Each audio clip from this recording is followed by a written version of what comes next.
Greetings, servants of the Empire, ladies and gentlemen, 3D printing pals and Death Korps of Krieg enthusiasts. In this video, I want to go over the process from grabbing your STL file from Red Makers, supporting those in Chitubox Pro, printing and preparing your miniatures for the painting process. In this process, I want to show you the difference in between supporting the files with the Chitubox Pro auto support and using the pre-supported files. Links to Chitubox Pro, the Red Makers page, and of course the Red Makers free Commissar STLs, one on foot and one of a horse, are in the video description down below. If you go there and grab these files, maybe you want to say, hey there, Dizzy sent me, nice to be here. And we tackle the miniatures you see on the turntable here right now, and let us dive right into the dirt of the trenches.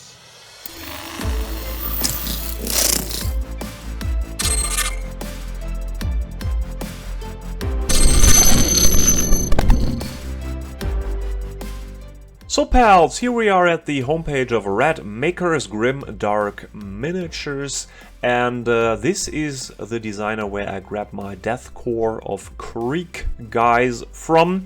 You got several options. You could go to CG Trader, to Cult 3D, where I download mine, cause I got an account there, and you can also grab them here on this homepage directly. And you got a lovely grimdark inspired models if you like the human factions. So if you like the Elysian drop troops, you got your airborne division, you got the desert raiders, you got your heretics for the lost and the damned, you got the royal regiment with all these fluffy hair plume shenanigans, you got your devotional janissaries, you got your Tempest Scion-like guys, the Steel Guard, Ice Warriors of Valhalla. I don't know exactly what the Alpha troops are, but those are like a bit Cadian with helmets. You got one section in Space Knights, like Adeptus Astartes, vehicles, artillery, and in this case, the Death Division. And we take a look here what is on offer.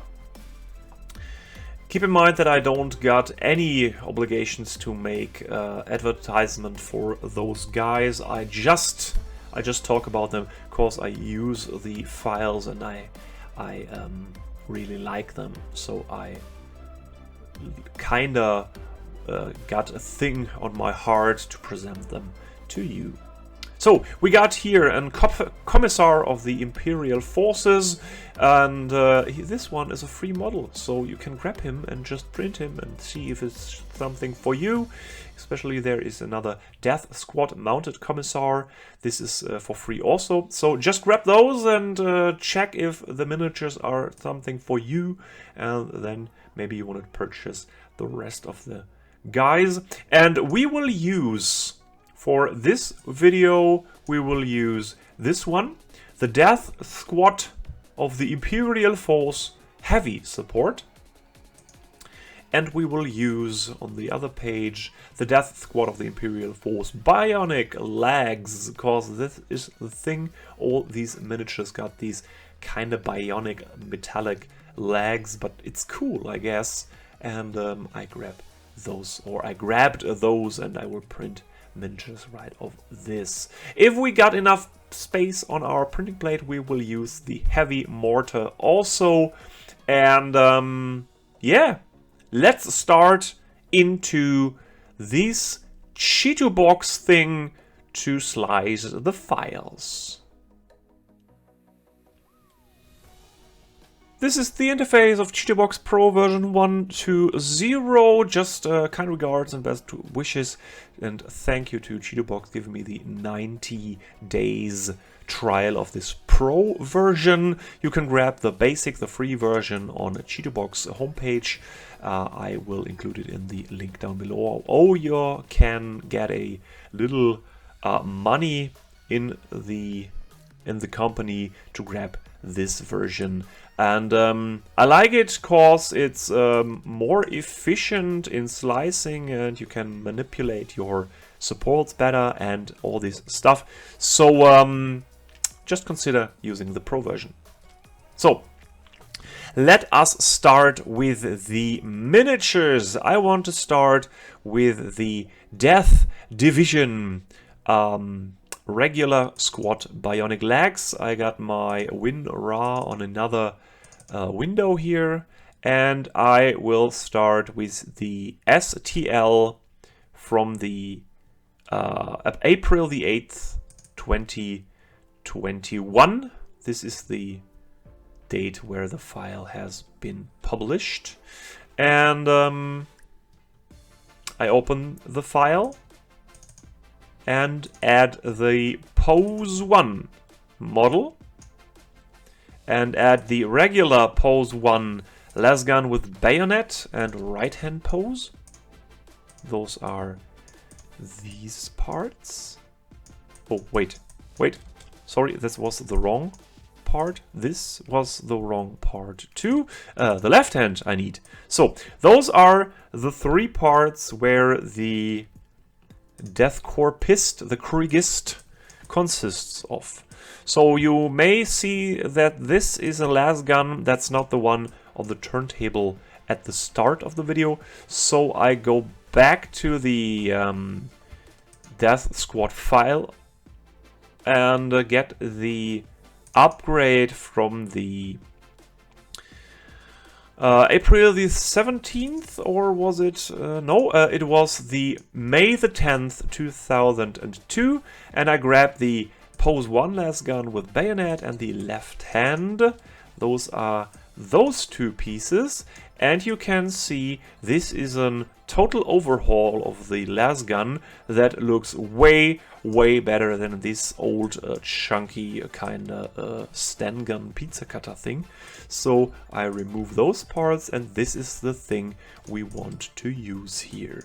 So you got the same things as pre-supported. So I want to show you the difference between the pre-supported stuff and the models when you support them your own. So I get the pre-supported body here. I will close some windows because it got messy real fast. And I grab the pre-supported lasgun and arm with the updated version. And no, I don't want to repair those. So these are the parts. And the pre-support is well for many people, I guess. In my case, I don't like those, cause the connections here to the model are bigger than I can go when I pre-support on my own. And the material cost for those supports are a bit more when you use the pre-supported. I guess if you don't got any passion for this support stuff, just grab those files, put them on the printer plate, make your printing plate full of those, and go haywire.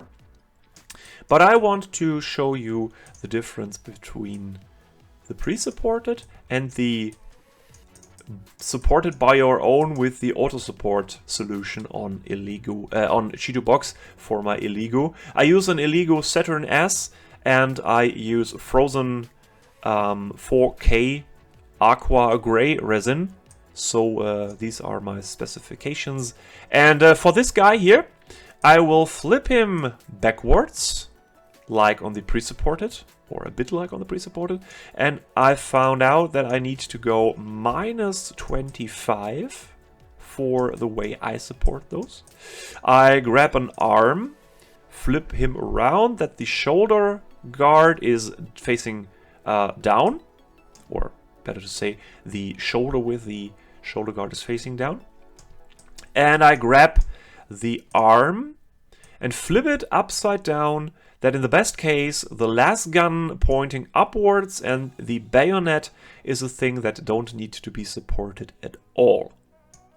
So just turn the camera around a bit, and just a slight angle here to the left if you look from the bottom to the top. So this would be real nice, I guess.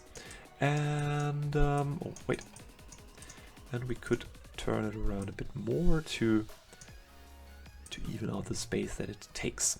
So these are the parts positioned for my pre-support stuff. And the next thing I done in the past was hollowing the models, but many people pointed out that is total waste of time and not necessary on this scale of models. And I must say, yes, you are right, I've screwed up. You don't need to hollow infantry models, demons, cavalry on this scale. The important thing which you can hollow is vehicles, bigger models, and I will show you those in the next video. For this case, there is no hollowing. You can go to prepare and hollow them. Click here, wall thickness, inner grid, and how much you want to infill those, but I don't use this. I will go to support. I changed the bottom layer, the raft, to this thing with the 6 pointed holes down there. And these are my settings. You can see those. These are the top settings, the middle settings, bottom, and the raft settings. These are the additional windows with the settings, and you can get your supports by hand all the time, or you can simply click on plus all if you got those and got the same printer and the same resin. I guess it is very good to go with this settings. There was no problem after all, and I click on plus all and it set all the supports it needs. So we got here some minor supports in the back, some on the feet. The shoulder got, how many? 6? Is it 5 or 6? 5 supports, and some on the last gun. Very few contact points, so very few points where I need to remove the support from the model afterwards. And we could fiddle around with getting rid of those areas on the raft, but I guess it's okay. I will puzzle some more pieces together and the raft will overlap, so it is okay in my case. So I go back to start to see both pieces. And the difference you see here, the difference is here you got a raft that is slightly angled, so you get better working space for your spatula to remove the miniature. In this case, I found out it's good for me too. I could get an angle here. This is personal taste. If you think you need it, just go for it. And if you compare the amount of supports, this is 1, 2, 3, 4, 5, 6 supports with the splitting parts up there. This is 5 supports. Yes, the raft is a bit thicker for better adhesion, I think. And there is not that much of this conic piece, and the connection to the piece, so to the model here and here, is not that thick. So there is less stress for me to remove the supports later. The body is something like the same. You got just a few small supports against these more and more pronounced supports. I don't want to talk shit about those version of supports. It is very nice that the designer provide you with supported files, but I want to show you the difference when you got your printer, like my Elegoo Saturn S, and you got your resin that you use always, and you fiddled around for roughly 1.5 years with the settings, what you can achieve, what you can do, that you keep in mind that you can support your miniatures on your own. Yes, I know, if you compare those two parts, this one is not as high as this one, so this would take roughly 3/4 to an hour more of printing time, but for the space that this guy needs, I could roughly fit 2 soldiers on the plate, so it equals out each other. So this is the way I support those Death Korps of Krieg proxy miniatures, and I want to fill all the printing plate for maximum value, and I show you the end result with all those pieces, the heavy weapons team, maybe the mortar and stuff, and tell you something about the layout, then why I put pieces there where they are. Sometime further down the line, my printing plate looks like this.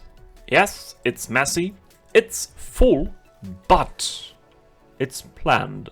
So first thing is this little gap in the middle, or roughly off center.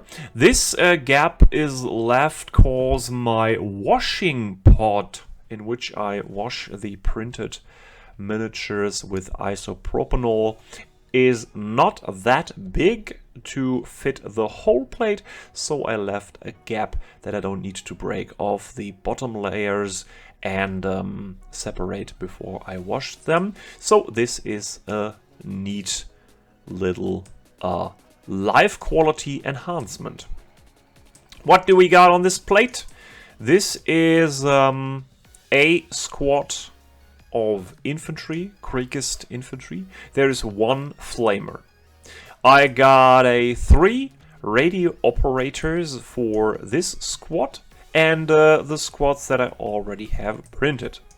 We got a Commissar with a plasma pistol and power sword here. This is the free miniature. We got a Death Korps of Krieg lieutenant, a kind of company commander, platoon commander guy with a bolt pistol and a what did he get? And power sword. And this is all the regular infantry, all with these lovely las guns with bayonets and stuff like this. And I like flamers, so the squad got a flamer. And on the other hand, we got a bombard, or a heavy mortar, right in the back here with all the mechanical parts. We got the crew of this mortar here. This is the guy that pulls the strings. Ha! Pun intended. These ignition rope thing. We got 1 here. This is the one with the binocular and the hand showing to fire, and 1 of those guys that carries the shells. And in front there are 2 heavy weapon platforms for a bolter and a autocannon with all the shenanigans like the ammo fat belt and the small ammo crate and stuff like this. Then there is a guy with a rocket launcher, and there are 2 guys. Let me guess. Wait. Yes, I left off 1 gunner. Why there is no second gunner? I think I'm stupid. Okay, whatever. 2 assistants and 1 gunner, so that I can print this plate several times to get several heavy mortars, several infantry squad with additional guys for painting my test color schemes, and this one here get additional heavy weapons. So maybe I slice this plate to show you the print, and after this one I remove these 2 radio guys and maybe add an additional special weapon to flip them out, maybe a plasma gun or this, and add another gunner, so that this is my test print plate for this video. And the other one that coming up then is this printing plate that I can print several times for multiple infantry squads, heavy weapon squads, and mortar for the siege regiment. So in this case, I slice this thing. Something exceeds the printing plate. What does exceed the printing plate? Something exceeded. Where it is? Maybe this piece here, this small bottom layer. This does not matter. The blue line is still printing plate. I guess it's this piece. There is not anything else. So it is fine. I could just push the piece a bit down here. Maybe. So move on the yellow thingy. If I write down the 3, this goes up, so I go only a 0.5. Yeah, it's still off the plate. Come on, does not need this small detail. This is just the raft. There is no detailed miniature down there. So yes, I want to exceed, and this is slicing the plate. After the plate is sliced, oh wait a second. I need to show you my settings. My settings are the Resin Phrozon Aqua Gray 4K. This is the density, this is the cost of the liter, this is the print settings, layer height 0.03, bottom layer count 8, exposure time 3.5 seconds, bottom exposure 30 seconds, transition layer count 20, and yada yada yada yada. You can look what I've done here. This is the advanced. This is the printer. And now we can go to slicing. And after everything is sliced, I will save the file, put it in the printer, and show you the removal of the parts later. So we see us when those miniatures are printed.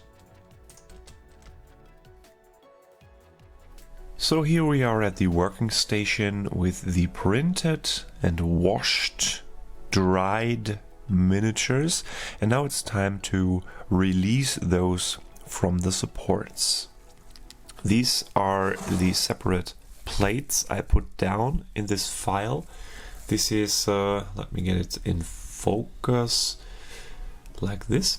This is the mostly infantry half with a commander, so lieutenant or something, the Commissar, some Vox guys, and a regular line infantry soldier. I guess by the Death Korps of Krieg you could call it line infantry. And this is the part with the heavy mortar, the crew, and parts of weapon teams, 2 in total, with some additional weapons. So now to release those from the supports, I wear gloves, of course. This is resins. Maybe something is not cured or you got an allergy like this, so better to wear gloves. And for my part, I could simply get this miniature off like this, a slight tug and pull, and it is released. This is the reason why I've supported my miniatures by my own. Of course, I know that I use resin where I just can pull these pieces off and everything is fine. And the arms is even lesser of a problem because there are only 2 to 3 supports. So just put them aside like this. And for the guns with all their small bayonets and stuff like this, I grab myself a knife and just simply cut at the places where the support hit the model. Gently cut. It would go better if the knife is sharp enough, but it's good enough for this. And this prevents you pulling on the piece and cause all of the small details like these really fine sling breaks this while the force of the pull is applied to the piece. When you released all the pieces, the next step is just simply check for leftover supports, like here on the backpack or here on this small cloth piece, and just simply cut them away like this. There is nothing special, there is no magic. This is just a work of continuous searching for small spots. And if you keep in mind how you've supported your miniatures, maybe the areas where the supports are very clear to you, like, okay, I flipped them back this way, so the most supports would be here on the back side and none on the front, like on this model. Next one would be him, and there is a small support left over here, and one on the foot, and one over here, over here, maybe some under the trench coat. Nope. So this looks good. And when you've done this with all the pieces, then you could harden the resin. And for this I take UV lamps that my wife used for the nail art stuff that she done in her hobby. And you just put the miniatures down like this, and then you put the UV lamp over them like this. And in my case, I often give them 2 low heat 120-second runs from each side, so 240, all in all 480 seconds. You don't need to harden miniatures that long, but I am kinda strange when it comes to things like this, so just give it a go. If you get greater, or better to say bigger pieces, grab yourself a small box, put some foliage, if not foliage, put some reflective coating in there, here like this metal sheet, and put your piece into the box so that the interior of the box reflects the UV rays underneath the miniatures too. So this would go real fast, and if you got a great or big piece, it would hit all the areas that you otherwise cannot hit under this small lamp. I will remove all the supports, clean them up, harden them, and then simply glue them together with some super glue, put them on bases, and then I show you the finished result that you've seen in the beginning on the turntable. As you can see here, these are all the miniatures I've built and based. In this case, just only the heavy weapon teams will receive a base of 60mm round later, and I'm very pleased with all this stuff, and looking forward to painting those. Maybe there will be a tutorial in the future. As a quick reminder, you can grab Chitubox on the link in the video description, and there are links to the free STL by Red Makers. The Commissar on horse and the Commissar on foot are free files. All the other files can be purchased for a, I guess, rather good price on the homepage. And Cools 3D and stuff like this. Links in the video description below. I highly appreciate that you took your time for this video.